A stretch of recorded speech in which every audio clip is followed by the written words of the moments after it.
told you this so that my joy may be in you and your joy may be complete. What is this that Jesus has told them? What is this that will bring about the joy, and that this joy will be complete? And how do we take in that Jesus is saying these things as he's about to go out to Gethsemane and out to the cross? How can he speak of love and joy in these moments of darkness? Best way I can make a response to these questions out of what surrounds the body text is this: love is the path to joy. One of the striking things about this part of Jesus' last words to his disciples before he goes across to Gethsemane and the cross is this language of command coming. It surrounds the body text both before and after it. Jesus says it several times, but he also explains what he means by command. I don't know about you, but I don't always react well to the language of command. It feels a bit alien, or maybe 19th century. It's a bit oppressive. Someone has the right to issue commands to me or assume command over me. What gives them the right?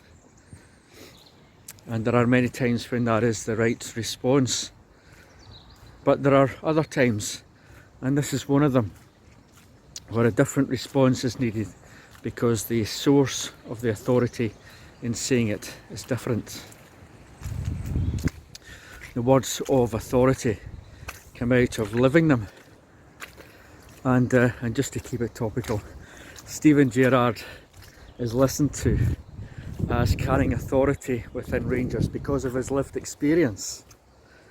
Shows wisdom in the practice of the game. That may be my only football reference in the course of a whole year of doing these, and other football teams are available also. But Jesus' command, his word of authority to us, this that he has told us, here it is: love one another. As the Father has loved me and I've loved you, love one another. We don't hear this as a word from above or a legal nicety or something to be obeyed or else. We hear its authority, and the authority of Jesus in this. This is his lived experience. It is the practice of Jesus in seeking to change the world and to bring new creation. And he speaks the word as he lives it out for us, even though Gethsemane is ahead of him in the cross. He says this again: love one another. This is this which Jesus tells his disciples, so that the joy will be in them and be complete. We all have different stories and different experiences, and I share this because this is part of my story, my life, and a way for me to understand Jesus' words here through all of this. We will all have experiences of love that will open towards this. I recall when Abigail was born that this felt like a new, overwhelming love, different in ways that I find hard to explain, but lying around vulnerability and a new world that was just opening up that looked different, a world that Jonathan would also step into soon. And the emotions around this were and are always intense. And the way that I can begin to approach Jesus' words about love one another and his call to completing joy, it comes in the intensity of love and care and vulnerability, the joy that came in the new birth of our children.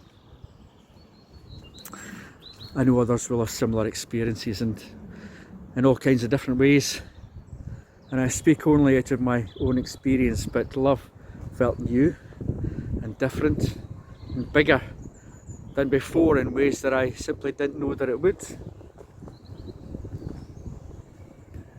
But that is also what Jesus is doing precisely. He has lived out of the Father's love and shared it amongst those who follow him. And this bigger, newer, different love of God, out of this life, lived in this way, he speaks what he knows and what he has lived. And this is now the new commandment that he speaks. This is the word for now that he shares with his disciples. Love one another.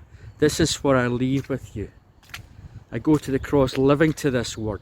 I give it to you now also to live to it. This is where joy is, and this is where complete joy is, in living to this love.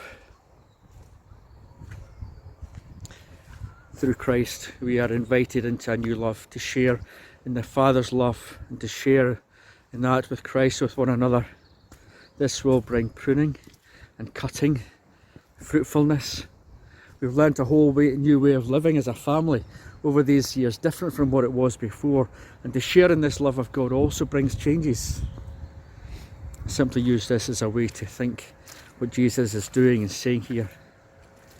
He has lived in a way of love that is now open to us, open for all of us. He invites us to share in this love with all of its pruning, all of its cutting and its fruitfulness. And his authority to say it lies in his life and in his walking now to the cross as an act of loving us. And the authority of its truthfulness as a way to live. The truth that this is true lies in the resurrection. I feel a challenge of the call of Jesus to love like this, to come into this bigger, newer, different love of God and to live it out to each other. And I let the challenges sit with us for now. Amen.